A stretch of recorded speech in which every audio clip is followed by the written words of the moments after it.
This is the Coaching Life Podcast, Season 2.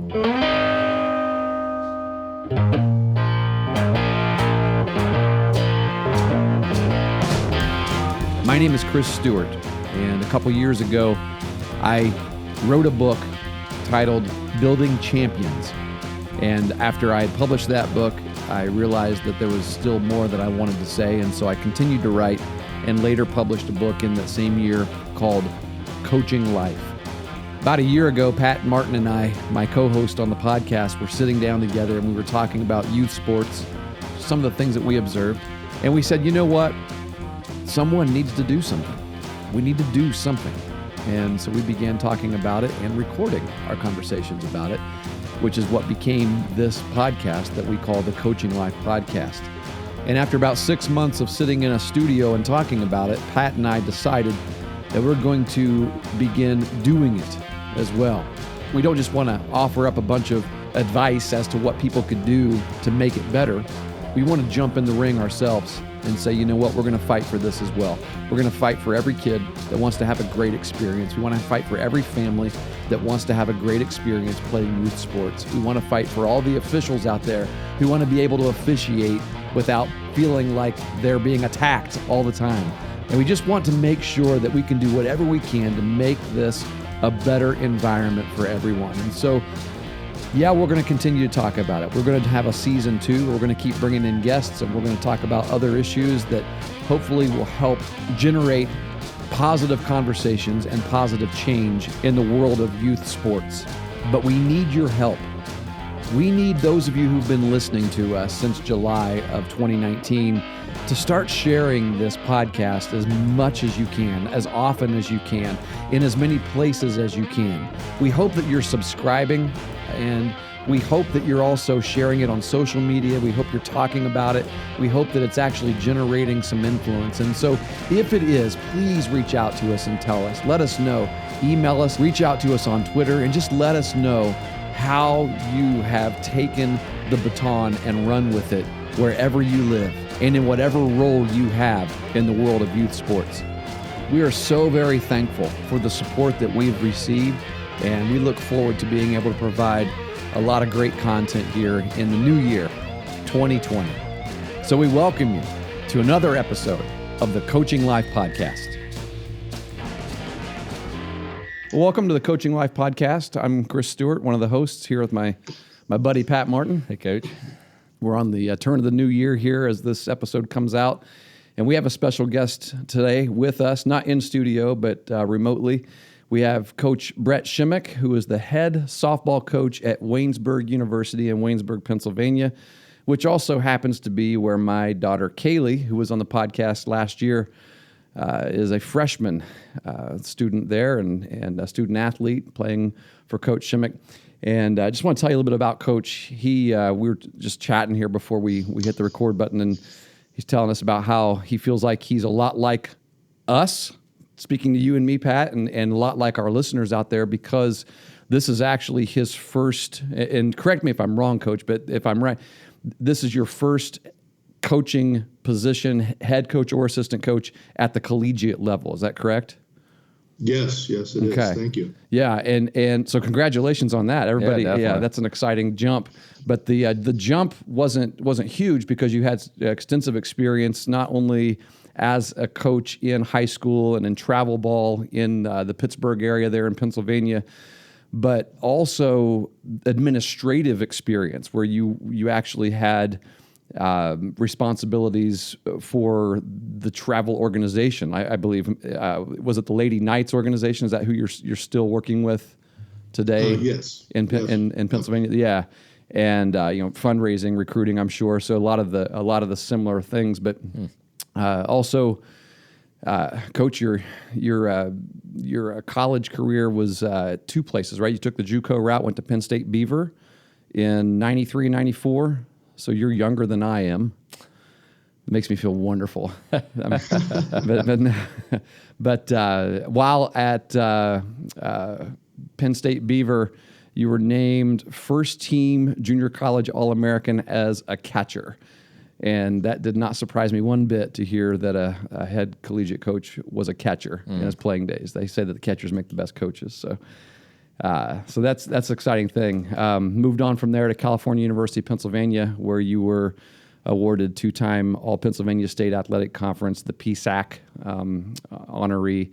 And so we are excited to talk some softball with you today. We can talk a little baseball too if you'd like, but I know right now that's where your passion lies in the fast-pitch softball world, and as it should, because that's where you're devoting your time with the athletes there at Waynesburg. So welcome to our show, Coach Brett Shimek. Well, thank you so much for having me. It was great to listen to your podcast with Kaylee, and your comments about Coach Tedrow and I, and as soon as we listened to the podcast, we absolutely wanted to come on. Coach Tedrow wanted me to apologize for him. He got called out a couple days early to work. I know originally he wanted to join us as well. We understand. Yeah, that. We'll get him another time. Yeah, there's always other episodes. So.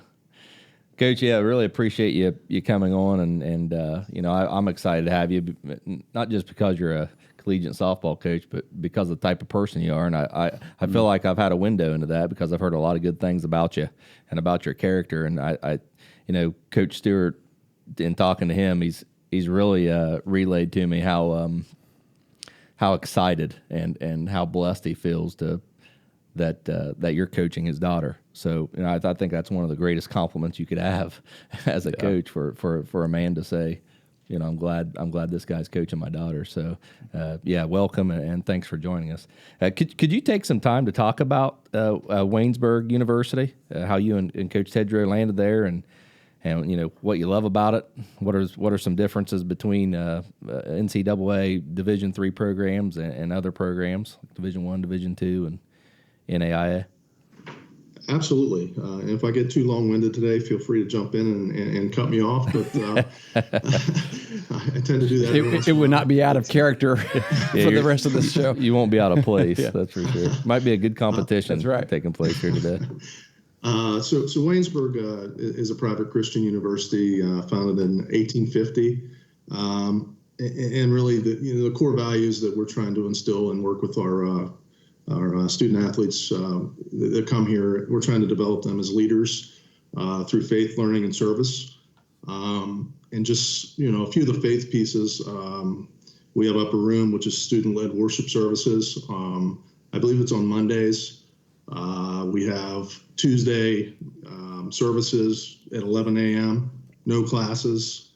Our chaplain, he ran a youth organization here with First Presbyterian Church for a handful of years, and just developed a culture in our community that the student athletes that I was coaching through junior high and high school, we certainly scheduled around their youth services so that they could do both.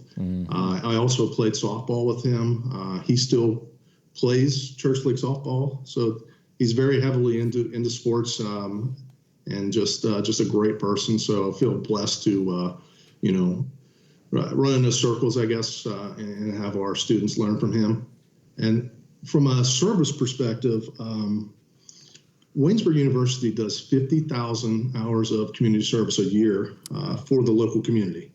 And when I heard that, again, we're 16 months into this job, but when I heard that the first month, I was pretty astounded. Right. And then I guess my daughter is a freshman. She's the same age as Kaylee. And just experiencing it with her, she goes to Waynesburg University, and their orientation, they spend a full day with various service projects, just getting ingrained in the local community, which I feel like is a little bit different than most universities, in the way they go about orienting student athletes into our culture. And then I say, as a team, we kind of roll, and that's before we get into any team service. So we've done 3 service events as a team. We planted all the bulbs in front of Roberts Chapel as a team, just from a team bonding perspective.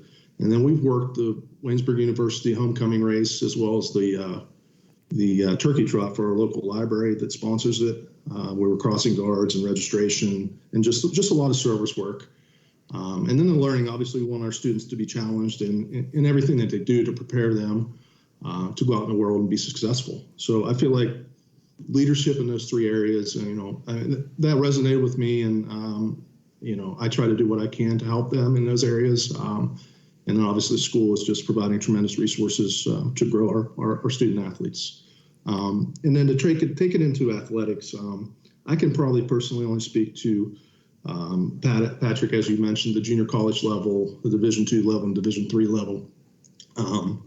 I feel like to play softball at Division III level, you really have to love, or just play sports in general. You really have to have love and passion for whatever sports you're looking at, because there's no money there to tied to that work that you're putting in. So at the Division II level, we probably, just looking back, probably put twice as much work hours into athletics as we do here, because we are very academic focused. And junior college was very similar to probably Division III for me, where you put a lot of focus on grades, but you also you loved what you were doing, and you really wanted to go out and do the best that you could on the field. Mm-hmm. Yeah, all of those things that you mentioned, Coach, about Waynesburg in general were things that resonated with us as well. And as Pat said, I can echo those words again. That it is, as you know, it's a difficult thing to drop your daughter off at college. And I won't talk about too much because Pat's got young kids, and every time I talk about this, it starts to make him tear up thinking about it.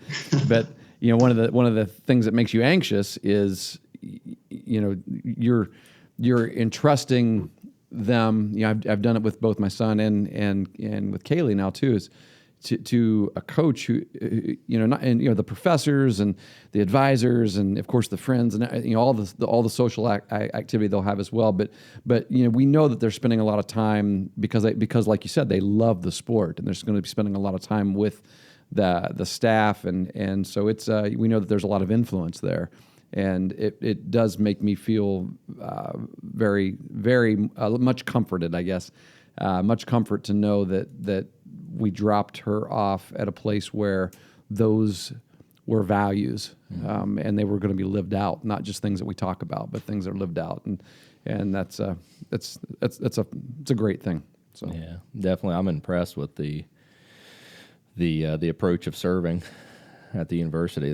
That's what strikes me right off is, I think, it's good from a person perspective, but when you think about team building and you think about, being a member of a team, that's what you do. You serve each other. Yeah. Those are the best teams, right? That have that mentality of serving. Yeah. And on top of that, like I said, it goes much further than that. The best teams, the best teammates. Sure. A teammate who is focused on serving his or her teammates, you're going to create a lot more success when your goal is to make everyone else around you. And that's better, a golden nugget for coaches listening out there, for youth coaches, because how much time do you spend instilling those type of values into your teams? Take them out and have them do some community service. Let them build together. That's a great team building exercise. Absolutely. There. That's really good stuff. So. Coach, can we back? Go ahead. As coaches, I feel like you're always looking for leaders. But in a lot of ways, you develop leaders through the service projects and through some of the other things that we're doing. But I feel like Waynesburg University, that is their signature. They certainly develop leaders, and we see those leaders, and we get the benefit of that on the softball field as well. Nice, that's great. I'd like to back up a second, if you don't mind, and ask about your transition from your other coaching experience. And we know that you also, you have a full-time career there locally as well. Coaching softball is not your primary career. What has been some of the biggest adjustments for you coming into the collegiate coaching world? How was that transition for you? I don't want to say seamless, because there's always things that that come up that you have to overcome. But I feel like the game itself, the transition, X's and O's, it was fine. We didn't have a lot of difficulty. Now, we had to certainly learn, on the fly with, at the high school level, you're used to having an athletic director, schedule all your contests, all your games. At the collegiate level, you have to reach out to all the coaches, you have to schedule everything, and you make sure that you have a full schedule, I guess. So that was something new. I think I actually did that at the high school level too, Coach. Oh, did you really? Did you really? Just because I wanted to. Yeah, our AD helped, but there were teams that I wanted to make sure we played, and so there was a just sort of this gentleman's thing. I mean, Ohio does that a lot, actually. Yeah, I think I've heard other coaches. Yeah. Okay. Yeah. Well, that's again, we would give input, but then all the calls and all the actual scheduling part of it was typically done at the athletic director level for us in Pennsylvania. But so that was different a little bit, and then I guess just learning all the facilities side of things, what we can use, when we can use it, and the times available. Those are all just learning experiences. Learning the other coaches, just the recruiting side of it. I know we'll get to in a little bit. I feel like that is the big difference, and we're still trying to find our way there. It's we feel like we get a lot of students, athletes that we want on campus, and we're getting a decent amount of players here, but just continue to hone in on that process is important for us the next year or two. Yeah. Well, let's go ahead and talk about recruiting a little bit. I mean, we actually like to talk about recruiting on our podcast quite a bit, because we know that a good portion of our listening audience is made up of parents, and parents who have young athletes, and then we've even had athletes tell us that they listen as well, especially to the topics where to the days when we're actually talking about recruiting and what they should be doing at this age, if they're a freshman or sophomore in high school or even later. And so that we know that a lot of people who listen do want to have aspirations to play at the next level, or they want to help their kids with it. Can you give us some idea of some of the key characteristics and qualities that you and Coach Tedrow look for, or any other assistant coaches that might go out with you as well when you're out on recruiting trips or scouting a particular player, or having kids on campus, for one of your camps? Just any time that you might be recruiting, what are some things you might be looking for? Yeah, I think first and foremost, academics are extremely important to us. I feel like the last thing that you want to do is bring somebody in that maybe isn't dedicated to academics and will only be here a semester or two. We're looking for student athletes that are going to be here for 4 years, or 3 in Kaylee's case. They're very devoted to their coursework. On the field, I feel like Coach Tedrow and I both resonate with strong work ethic, people that are driven, self-accountable. Hustling is tremendously important to me. I said earlier they have to have joy and passion for softball, because those are hard to fabricate for people. I think they're willing to outwork others, and then they're competitors. So I think just to roll that all into one, we would love to have all of those, but obviously if we have a few of those, we can mold in other areas. No doubt. That's good. That's good stuff. Yeah, it is. Didn't mention batting averages or ERAs, by the way. Yeah, notice that. That was stats. There's a long list there. Right. Or really, I mean, not that measurables are. We know that we'll get into some of the more X's and O's and measurables, but I think it's worth noting too that there wasn't any measurables mentioned right there. Yeah. So they exit I think what's really neat is being on the other side and being a high school or travel coach. And really not knowing what college coaches were looking for. So, we had a group of, I don't know, probably 8 to 10 out of the 12 players on our travel team were with us for 7, 8, 9 years. Probably it's pretty similar to Kaylee's team through the years, but, and we're not talking about D1 athletes. We're talking about very good players that, may not have been the best at everything, but had, really the traits that we're talking about. Right. And just being able to teach them, coach them, work with them, mold them. I feel like we competed with the biggest organizations out there through the years with a team approach. Yes, yeah, definitely. Which is not always common with travel ball organizations. Correct. To have that mentality, to have chemistry. To have it as your foundational principle to have a team approach, because a lot of organizations will say, "Hey, come play for us. We'll make sure you get exposure and you get recruited." And so it immediately the focus is on you personally, right? And so it's sometimes a unique thing to see that. Yeah, thinking about say high school and youth coaches, and I think it's easy sometimes to get into a certain program and become comfortable with it. As a youth coach, it's easy to to get into this pattern of coaching to win more than develop.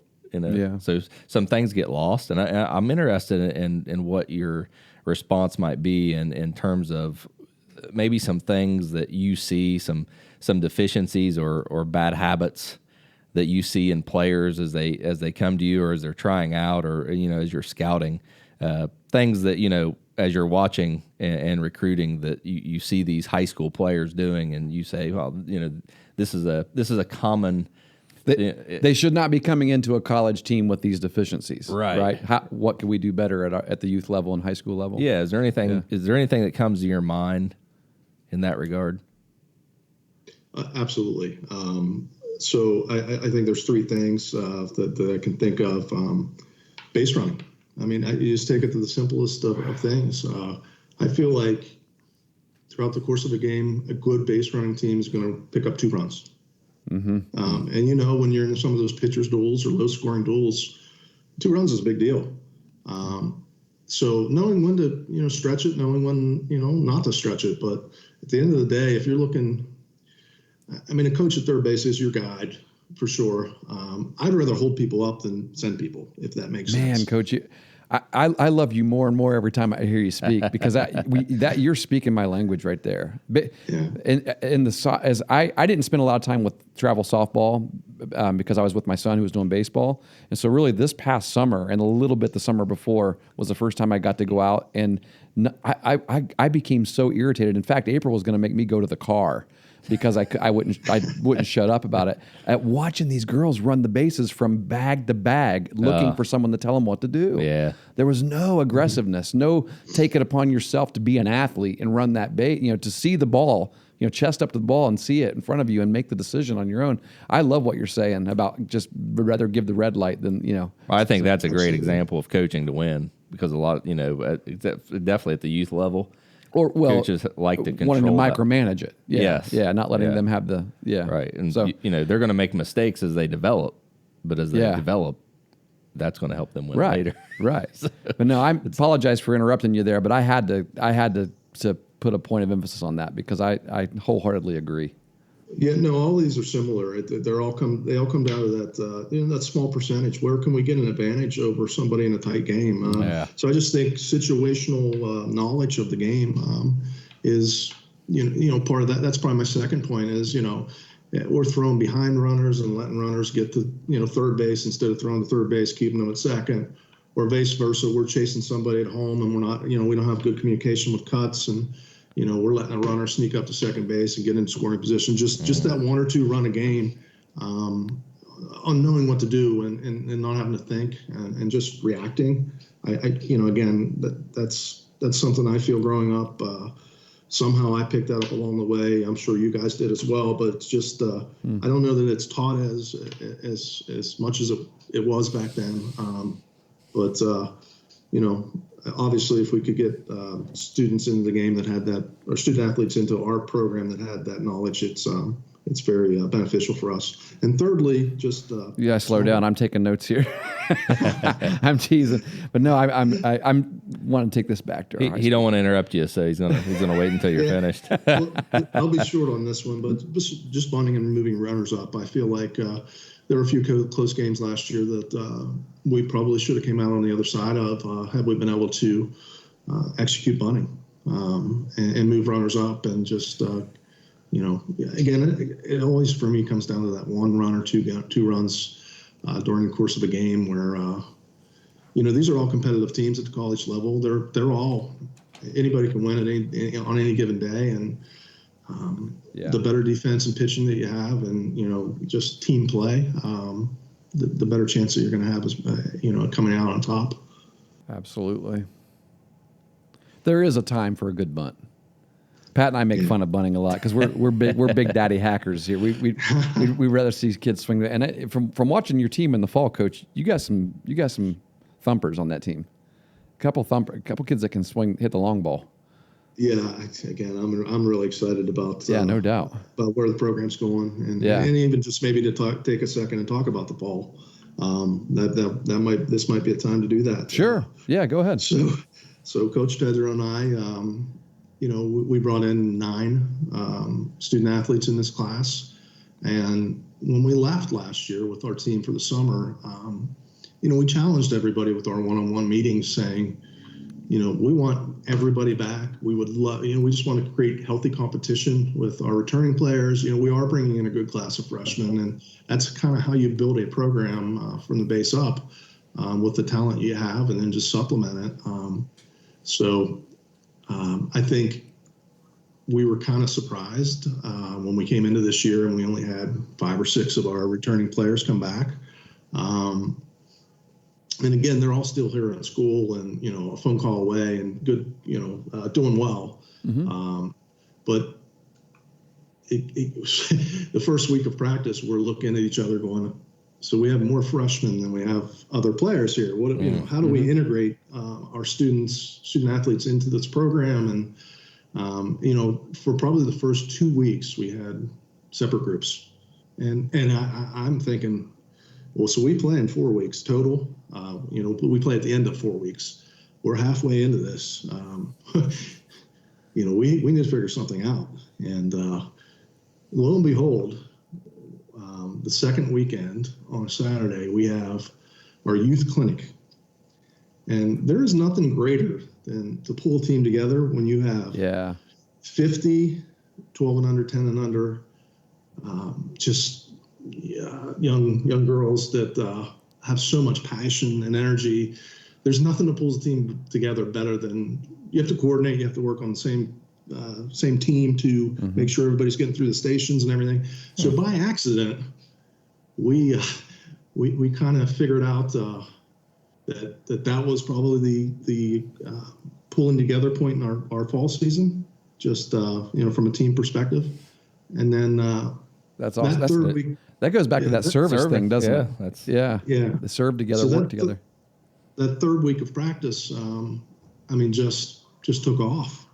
And then we had our high school camp that third Saturday. And again, it just stepped up another notch. And at the end of that camp, we had the players diving and just so much energy. And man, that fourth week of practice, it built and built, and we went into the you were able to join us for the 3 games that we played in the end of the fall season, and to your point, they played really well, and they did. Again, it worked out better than we could have ever anticipated. I was stressing out over the camps and just making sure that everything was going to be perfect and ran well, and at the end of the day, there were some bumps, but it all came together. And we played Pitt Greensburg, which we lost to the previous year 10-0. We beat them 6-0 in the first game. We played Pitt Johnstown. It's a Division II game. And if I'm remembering right, Coach, was that the first game the one where your starting pitcher, she threw like 5 innings of perfect softball or a no hitter? Yes.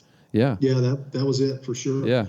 Her and Kaylee and Izzy, they worked really, really hard in the fall. Coach Tedrow put them through, kind of a boot camp to get stronger and just conditioning. They worked really, really hard. So that was great to see. But so that first game, Lauren Lober, she played for me in the summer. She came in, her first career at bat, first pitch. I'm giving signs at third base. Okay, if we may want to take one if it's not there. First pitch, she hits a bomb. What are you doing, giving a take sign to a girl that can hit that far? Yeah, it was on a line too. I told Pat the story. Yeah, I got that. Left center gap. Me as it happened. So that was really cool. And then So Emma, the pitched first game, threw lights out. I talked to Chris in between games and said, "Hey, we're going to start Kaylee this second game against Pitt Johnstown." He's, they're Division II school. They beat up on us last year. I did my research on these schools. I'm like, man, don't have him pit against that. And sure enough. So we're going to give it a go here, and we'll see. I'm confident in Kaylee. I'm sure she's confident in herself. So literally, we're in a 1-0 game going into the fifth inning, and quite honestly, we had chances, opportunities. That's no doubt. Yeah. Second and third a couple times to do some damage there, but I think in the podcast with you guys in the last one a couple ago with Kaylee, one of the it was Coach Tedrow said, "Kaylee, are you nervous?" She's like, "Nope." She doesn't get nervous. She doesn't. What she didn't know is when she got on the mound, Coach Tedrow and I are both going, "Man, we're nervous." Right. Right. Certainly didn't share that with her, but yeah, she went out nerves of steel. Oh, I was nervous. Heck, I mean, no. April's about to throw up. We're nervous, but she's always had ice water in her veins. Yeah. Just never been really an overpowering personality. I mean, it's not the way she pitches either, but just fine. Does she? Go ahead, Coach. Oh, I was just going to say we lost that game 3-0. Mm-hmm. But again, Division II team top of that lineup they're just pure athletes and put pressure on you. Yeah, you could see that. They bunted some small ball with us and got a couple of hits here and there, but we played extremely well in that game. Yeah. And quite honestly, at the end of the last half of the inning, I challenged our team to say, "Hey, we're down 3-0. We got a chance to win this game." And so my leadoff batter and my number 2 and my number 3 that were up in that inning, I mean, they both got on, hit a gap, hit a base hit in the gap on one of those 3. We ended up, I think, bases loaded and just we kind of stalled out, but a lot of good signs in that game. Yeah, certainly one of those games where I don't like using the term good loss because I don't think any loss is good, but sometimes you have all of them are. Sometimes you have a loss in terms of what you learn versus what you learn when you win, but sometimes when you have a loss, you don't feel as bad about it because you know, hey, we competed here. Yeah. We did well. Yeah. Absolutely. I think one of the things I've learned doing this podcast and doing a little bit of writing is I'm not for sure how to word it, but you definitely get maybe a sense of motivation or a better understanding of the way you're supposed to do things when you talk about it. Yeah. So going back to, having the clinic there, the youth clinic, I'm not all that surprised that having, your players there coaching kind of brought that team together and it gave them some energy. And I bet, when they're down 3-0 there and you're coaching them up saying, "Hey, we're in the game," they receive that message better because they're giving similar messages to kids, and when you give messages like that, you're in that moment, you understand what you're saying. When the roles are flipped, it's easier to to receive the message. Absolutely. It's like what I've told you before, what I love about preaching, giving a sermon. Yeah. I love what it requires of me. Yeah. The study. And even the accountability afterwards, right? Yeah. I just told you a bunch of stuff that I know I need to be living myself. Well, most of the time when I've done a sermon, people have come up and they've said, "Oh, that was a really good sermon." It spoke to me, and I'm like, "Well, I'm glad, but it was probably directed to me more than it was to you." Right. So, well, let's talk. Let's talk a little bit of X's and O's if you don't mind, Coach. What's practice? What's a typical practice plan look like for you going into it? What are some and I guess particularly what are some things that you like? We talked a minute ago about things that youth coaches at youth teams and high school teams can do to better prepare these athletes for college. So that means there are obviously some things that you want to make sure you prioritize and hit in every practice. Do in every practice. What are some of those things? Yeah, for sure. So just from maybe an overarching perspective, we schedule Monday through Saturday practices in the spring. So we schedule 6 days a week, knowing that academics are extremely important and other things. We just kind of want to, reserve our time. So last year, we never practiced more than 5 days a week. I just feel like gauging the team, being able to give them a day off on a Wednesday or Thursday or Friday, whenever something's, there's a bunch of tests going on. There's just there's craziness that comes up is really important. So I throw out there, here's the 6 days we're going to reserve, but quite honestly, I like to go 5 days a week and give them, make it feel like we're rewarding them with time off based on, either it's need or, they're doing really well and I feel like they're where they need to be. So what we try to do is we try to split 2.5 days of offense, 2.5 days of defense. I like my pitchers to throw 3 days a week. So on the defensive days, we'll always start off with, dynamic and some static stretching. Right. And, every day we'll do base running. So to go back to the root cause of some of those things that I mentioned earlier, we're working every day to try to get better at base running. Showing our young ladies what we're looking for. So definitely base running is a part of every practice. We, on the days that we're doing defense, we'll split up in infield, outfield. We'll split our pitchers off and do a lot of pitchers fielding practice. At times, split our catchers off and do defensive drills as well. But I like to run a fast practice. Everybody's always moving. Everybody's always doing something. Yeah. There's no standing around. Coach Tedrow's the same way. We brought one of our graduates from last year's team in to help us coach this year, Alex Lawrence. She was our first baseman. So on the defensive days, we're always moving. We're always, whether we're working middle drills or corner drills, there's always something going on for about an hour. And then we'll do some fundamentals at the end, just to make sure that we're hitting home on anything that we need to work on.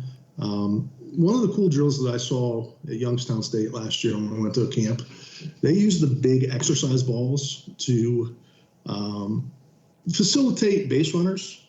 So if you can think of this, from a shortstop's perspective, we'll run simulations where our second baseman will actually physically have the ball and she will roll it towards our shortstop coming to cover second base to kind of create that contact.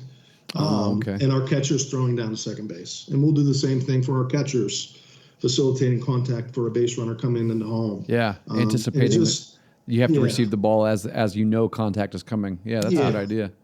And just make sure that they're in the right positions, right? I mean, we're going to roll it on the, at the plate for our catcher. And, they typically will be out in front of the plate so they can come receive and catch and come into the ball. So, just some of those cool things that we've implemented into our practices. I remember when I was 12 years old, I had a little league coach who used to roll those 55-gallon drum trash cans at us out there when we were turning double plays. Oh, yeah.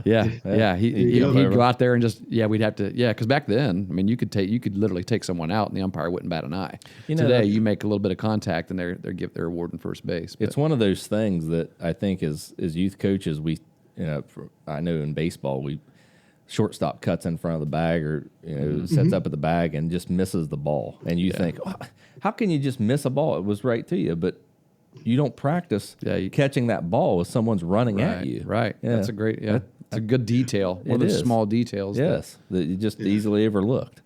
Yeah.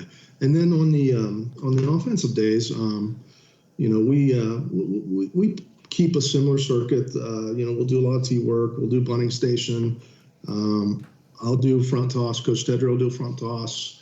And then we'll throw our pitchers live. I personally feel you're getting positives as a pitcher throwing to live hitters in January, February in the gym.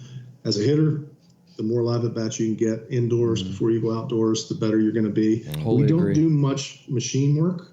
In fact, we didn't do any last year. I just feel like it's so important to see the ball coming out of the hand, whether it's front toss or from a pitcher, to get you to simulate as close to live as we can. So we'll throw some fun stuff in there too. And then, again, at the end of every practice, we try to wrap up with some competitive drill that everybody's involved in, whether it's, putting 4 cones around the outside of the gym and having them shuffle, sprint, backpedal, Yeah. and then take off and dive and catch a ball onto a mat. Something as simple as that just kind of gets everybody pretty pumped up. Yeah. So we like to have, wind down with positive things. Excellent. That's good stuff. Yeah. Definitely. I can tell you this too, Coach. Yeah, you talked earlier there about planning 6 days a week, Monday through Saturday practices, and maybe go five. I can tell you one girl that would just assume practice 7. So if you're not going to get any complaints. As soon as she came home for winter break, first thing she asked me was, "Can I have the key to the weight room?" I run the strength training for the high school softball girls out here, and yeah, I didn't even see her. Didn't even say hi to her. She just texted me, "Hey, can I have the keys to the weight room?" I'm like, "Well, hello, glad you're home." Yeah. So. Yeah. So going back to some of those traits we look for in players, those are certainly Kaylee has a lot. Right. That's a good call. I think in our area, I guess I'm not all that experienced to speak about this, but I feel like I've talked to enough people that there's this idea that, and I know we've mentioned this kind of concept before on talking to some other people, some other guests on the podcast, but if you're good enough, people will come and find you.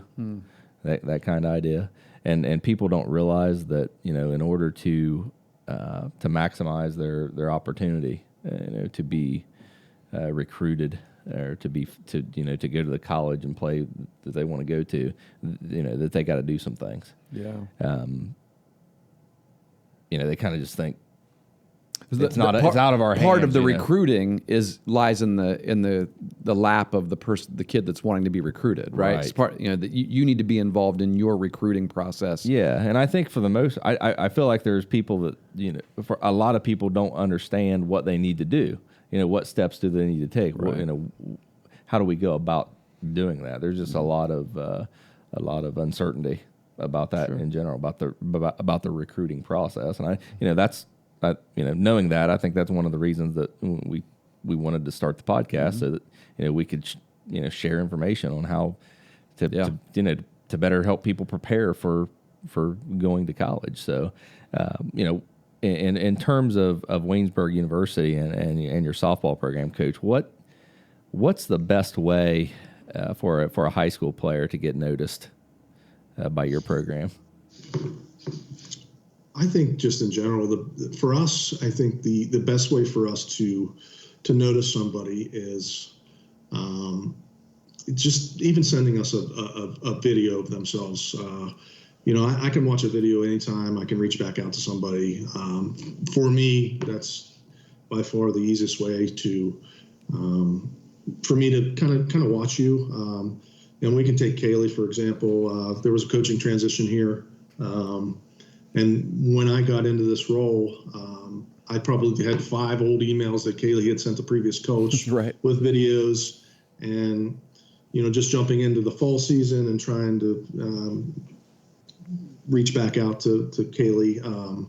We probably weren't the best at that, but I think we probably had 70 of those types of situations. So for us, again, nights, weekends, evenings for me are the easiest to research and look at somebody and just give them a good response back. And even to take a step back for us, again, we are doing everything by the rules. So when I say this, it doesn't imply to the rules in any way, but we're learning and we're trying to figure things out here at Waynesburg and what's best for us from a recruiting perspective. So 85% of our time right now is still focused on 2020s. So 2021s, although maybe we're 15%, we're responding to emails. We're starting into that process of getting them on the campus to take a look at Waynesburg, but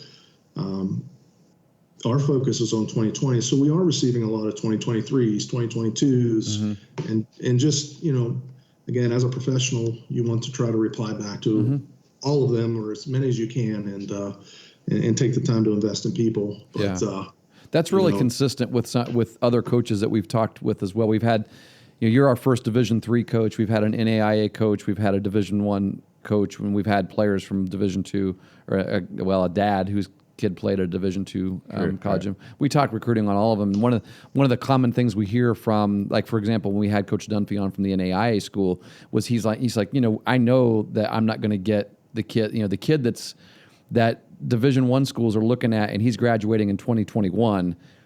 I'm not going to get him. So and in fact, I'm going to get a lot of kickbacks from this year's graduating class. So we're still focusing on them as well. It seems to be pretty consistent across the board for the lower divisions, the lower levels of play. There's still very quality ball, of course, but you're not necessarily looking as early as perhaps some of the, like what Kinsey Rourke would be looking at here at Ohio University. So. Yeah, and I think also just the National Signing Day in November that just recently passed. We probably lost, 10, 15 players from our recruiting class because they signed D1, D2, which is going to happen. And now, we're kind of readjusting and kind of, seeing what that looks like for us and continuing down that path of the players that we're working with in that 2020 class. That's a great thing to think about. We're getting a lot of, we still get a lot of emails from 2021, 2022, 2023. Yeah. And when we're out during the summer, we absolutely try to see as many as we can that are, they're emailing us or in contact with us. I think it's a good thought for players out there to think, families that are trying to get a player into college, you may not be getting a lot of interest, your freshman, sophomore year, even early into your junior year, but there's still good programs out there looking for people. You just heard Coach say they're still working on 2020 class. That's this year. That's this year. So seniors, girls are getting ready to play right now here in a few weeks. Yeah. Right. So it's not too late. Yeah. And Patrick, part of your question also was how does a high school player get noticed? Obviously, we're looking online, and we're just kind of going through everything that's happening out there. But for Coach Tedrow and I, quite honestly, it's very hard to get to high school games for us with the jobs that we hold. Yep. So a lot of our recruiting is done on the travel side of things, on the weekends and the evenings. We're on the road in the summer, which actually makes it easier for us in a lot of ways because we're able to devote everything to our current team in season. But we're on the road, May, June, July, August, September, a lot, trying to, check out everybody that's playing on the weekends. Yeah, that's similar to what we've heard as well. So, Coach, you asked us a question, and we haven't talked about it yet on this episode, but in preparation for today, we talked to you a little bit about some of the questions we wanted to ask, and then you shot back. In fact, you might be our first guest that has shot back questions to us, which is kind of a cool thing. Appreciate that. Yeah.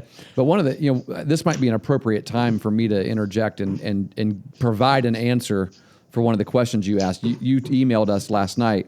As coaches, where are we falling short in the recruiting process? So what are Pat and I hearing from parents or players about the recruiting process, and where can college coaches improve? And I don't know that I can answer for college coaches. I certainly don't have firsthand experience at it. I love learning from you guys and what you're doing, and just in hearing the way you have to pivot and you just lost a bunch of recruiting class that you're hoping for, and so you have to pivot and rethink and maybe move to the next layer or whatever. But one of the first things I thought of was actually, and I'm really glad to hear that when Pat said, how can a player get noticed by Waynesburg, the first thing you mentioned was send a video, email, it's kind of a first touch thing. And the reason why I like that is because I think one of the problems with recruiting today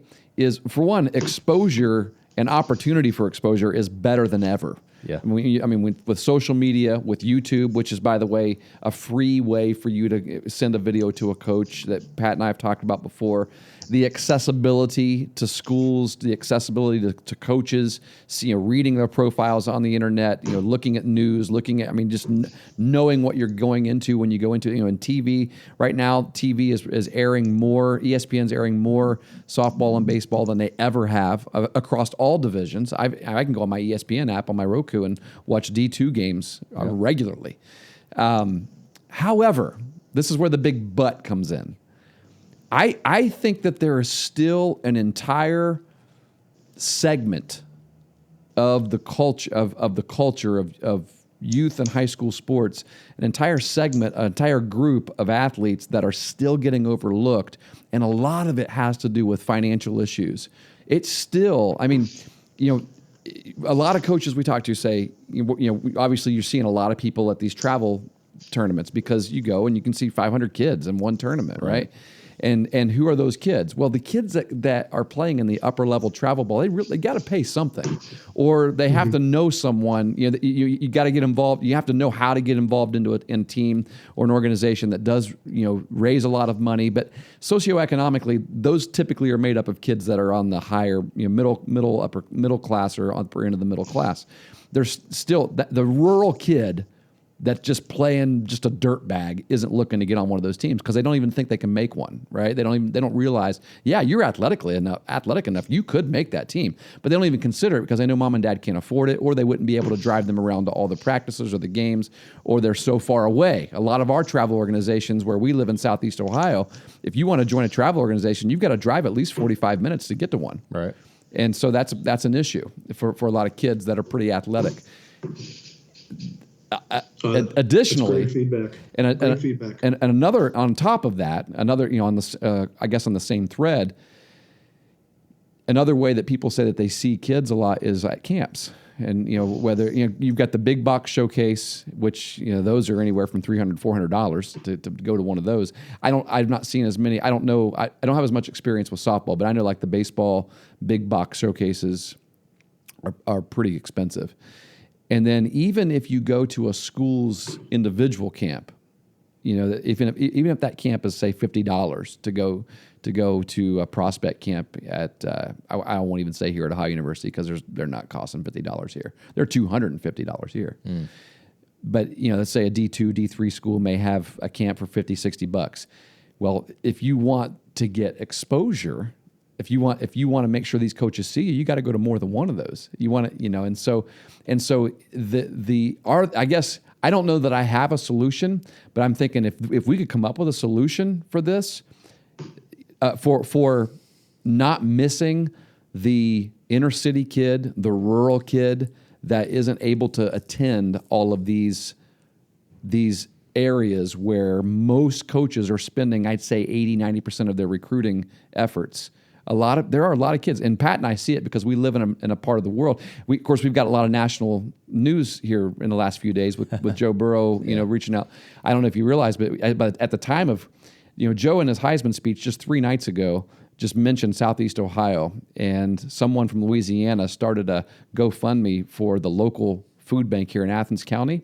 And within 3 days, every time you look at it, it has increased. It is now, I was just told by a guy before I came into the studio that it's now at $360,000. Last time I saw it was $230,000. It's unbelievable. Yeah. It's going to reach $1 million. It's unbelievable. It's just what somebody can do. But the reason why that's so exciting is because we see it. We know there's kids that are eating at that, eating their meals, getting it from the food from the food bank, and a lot of those kids are athletes. And they're not joining travel teams. Right. They're not going to camps. And so what's going to happen? They don't have any idea that they could possibly play in college. But no one's going to see them. And so the fact that we can help them, email's free.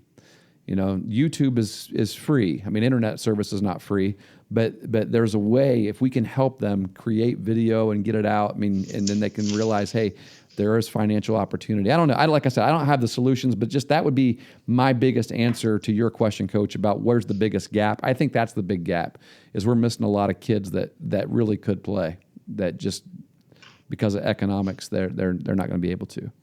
I mean, I think of here's a great example. Eric Bakich, the Michigan's head coach in the College World Series, the baseball coach at Michigan. Do you remember when he was interviewed during the game and he was asked about his recruiting?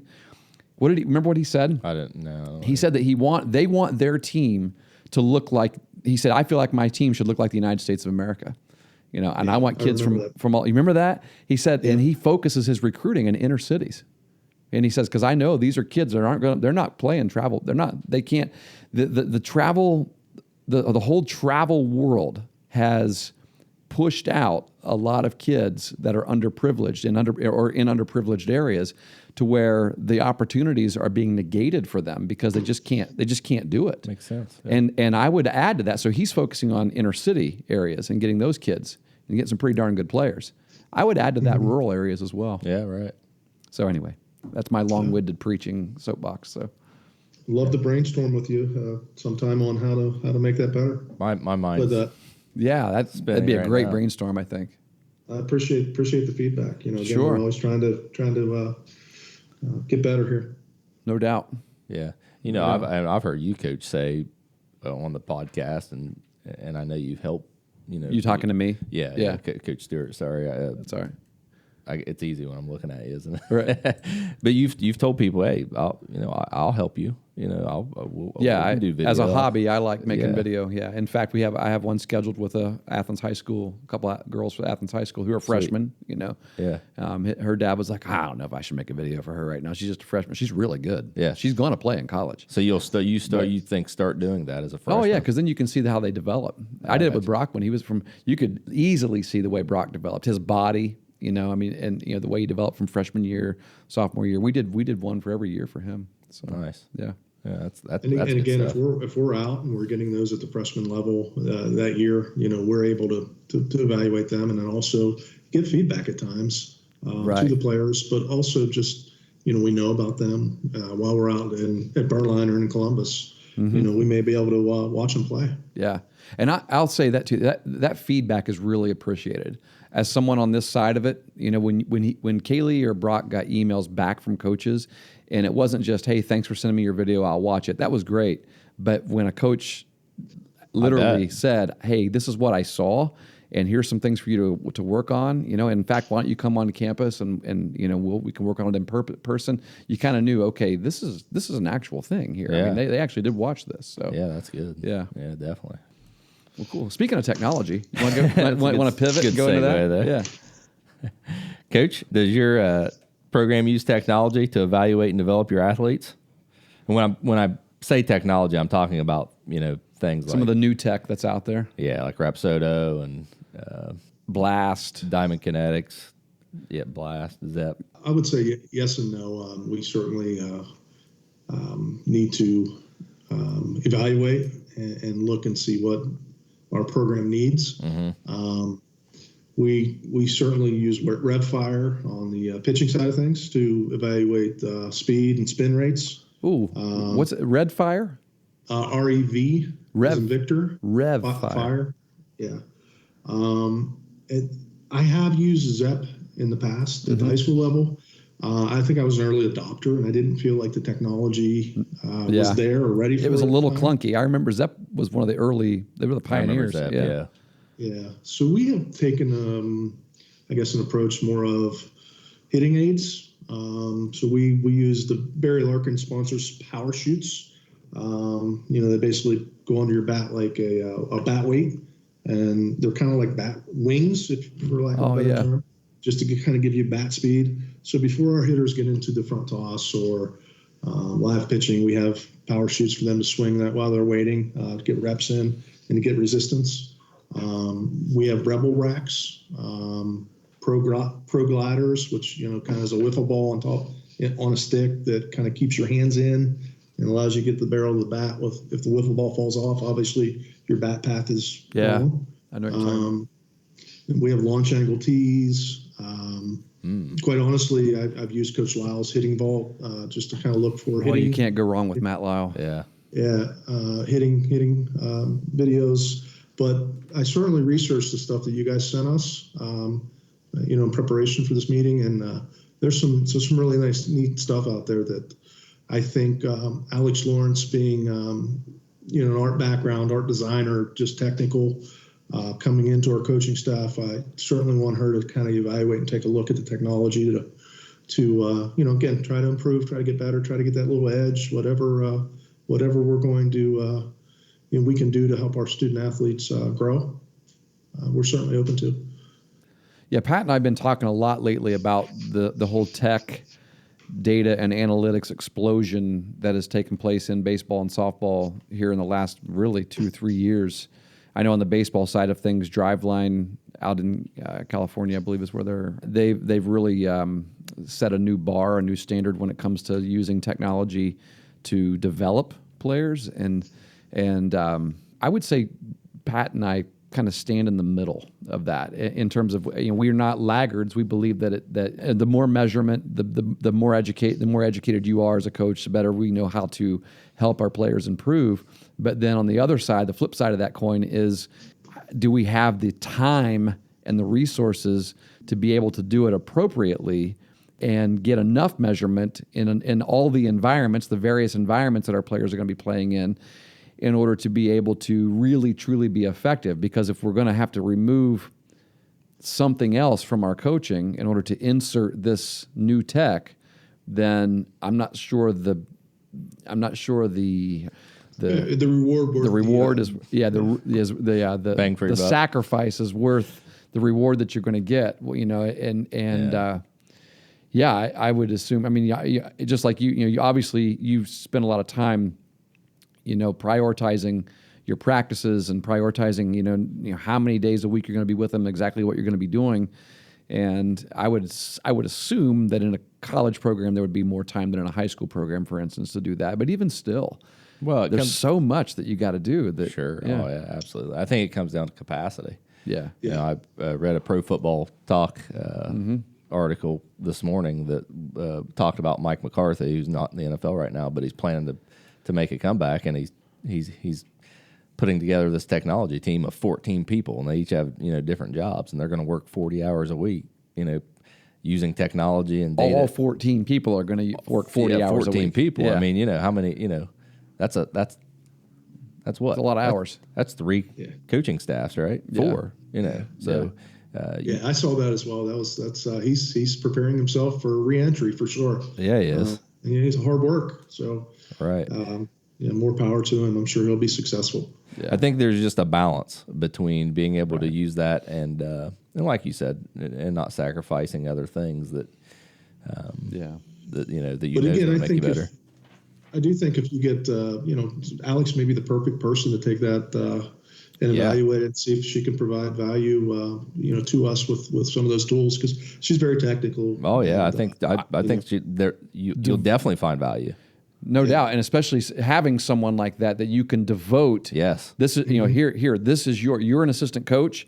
Your role is you're the leader of our analytics team. Yes, I mean that's what Ohio University, they hired a guy to be on their analytics team, and now he's recently got hired by one of the Major League Baseball programs. So they lose those guys pretty quick. Right. A lot of guys that are being hired to do. Oh, it's going to continue to grow. They're getting jobs. Yeah. Yep.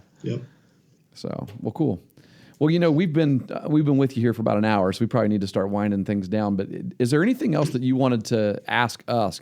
Since this has been more of a dialogue, and you came to us with some questions too. Is there anything that maybe we could add to this on your end, Coach? Off the top of my head, I think this has been a great session for us. Again, I always like to stretch and think and stretch myself and think and do things. And this has certainly done that for me, some of the technology side of things. And,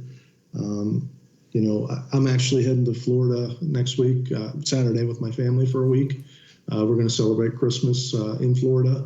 My father was a big inspiration to me, and, probably, a lot of who I am today was derived from him. He passed away in March. So we just kind of, in honor of him, kind of going away and, just taking some time as a family to regroup, recover, get ready to go for the new year.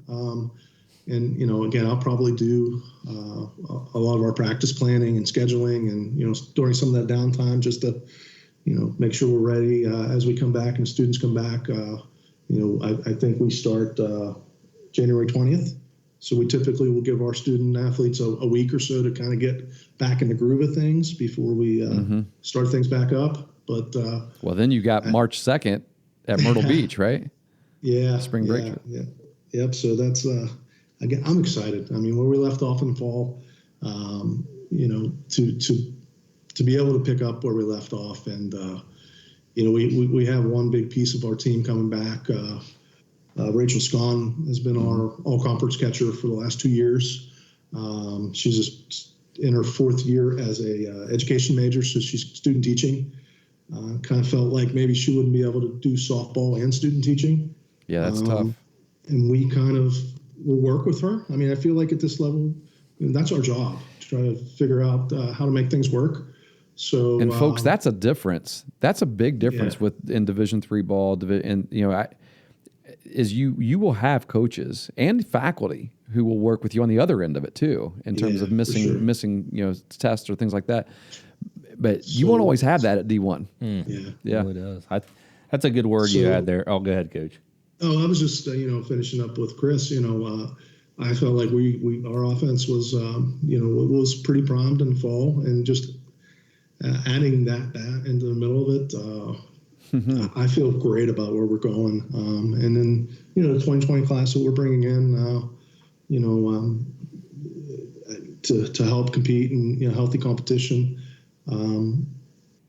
It's a lot of hard work, but it's at the end of the day, seeing student athletes grow and learn and just get better, and us as a coaching staff get better. It's definitely worth it. Yeah, Coach, this is a Coach Stewart and I are big into youth sports, and we think it's important. So it's kind of a staple of the Coaching Life podcast that we asked all of our guests this one special question.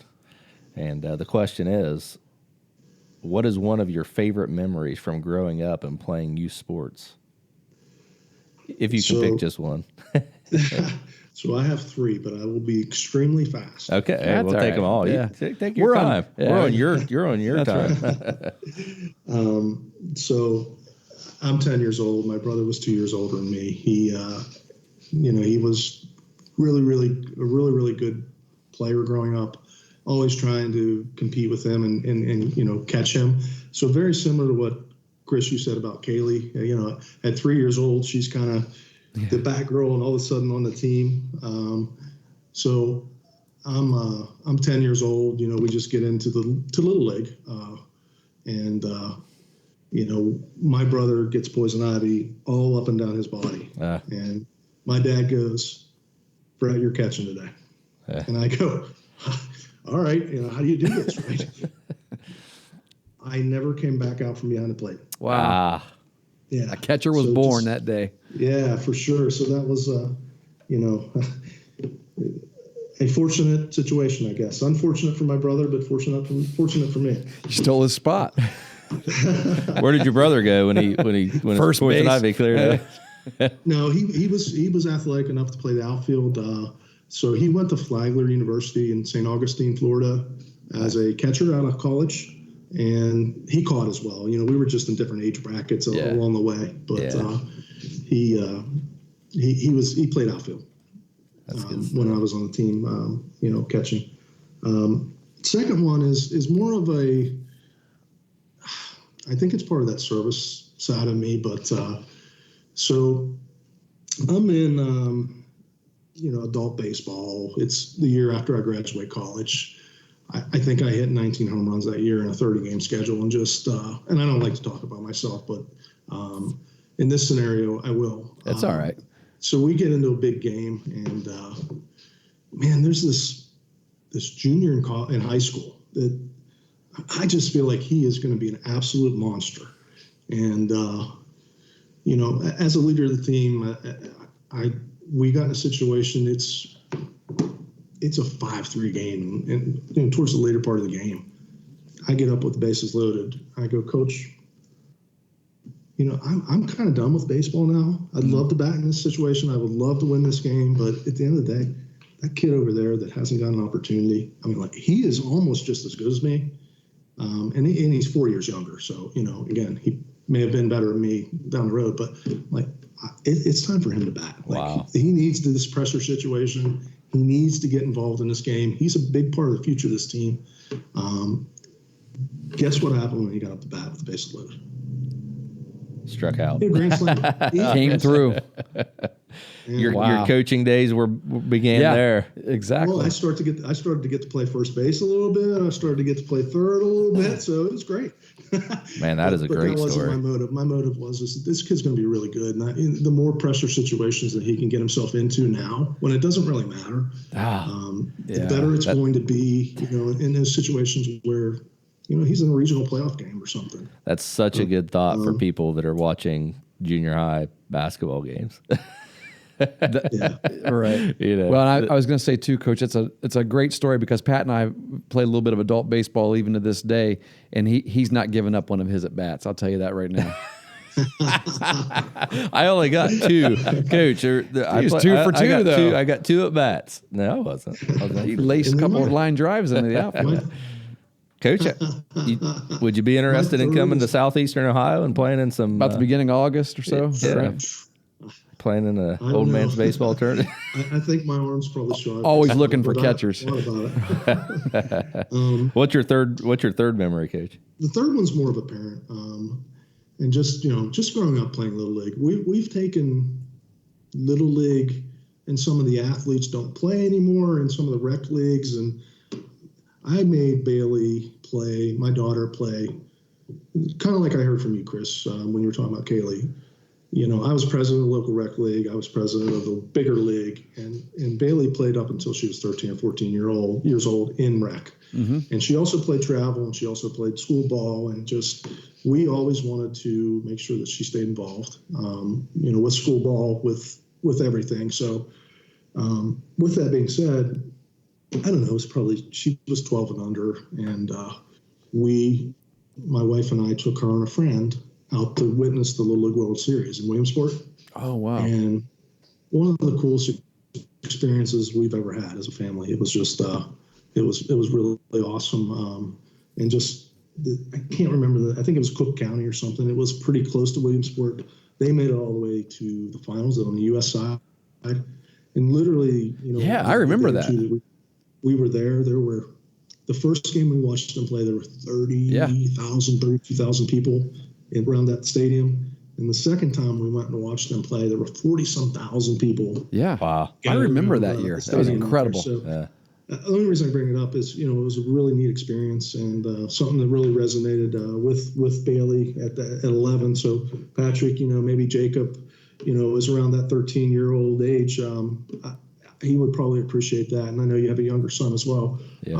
But just a moment we won't forget. It's really cool. That's good. Good advice, Coach. I appreciate that. Yeah, it's just it's a great crowd. I mean, you don't have to pay for anything to get into the stadium or anything. It's just it's just an experience. Yeah, that's what they said. It's free, and those umpires are volunteers. And you can tell. Oh wait, sorry, I didn't mean to end it on that kind. Oh wow, no, good one, Coach. Well, Patrick, I'm always here if you have any questions, and I'm happy to help in however I can. And then Chris, I look forward to seeing you, as the season rolls around. No doubt. Hopefully we're doing well out there. They'll be right around the corner. Yeah, definitely. Right. Good luck this year, a couple Coach. Weeks from now, yeah. Thank you, joining guys. us. You guys do a great job with the podcast. Thank you guys so much. Thank you, Coach. Yeah, have a great day.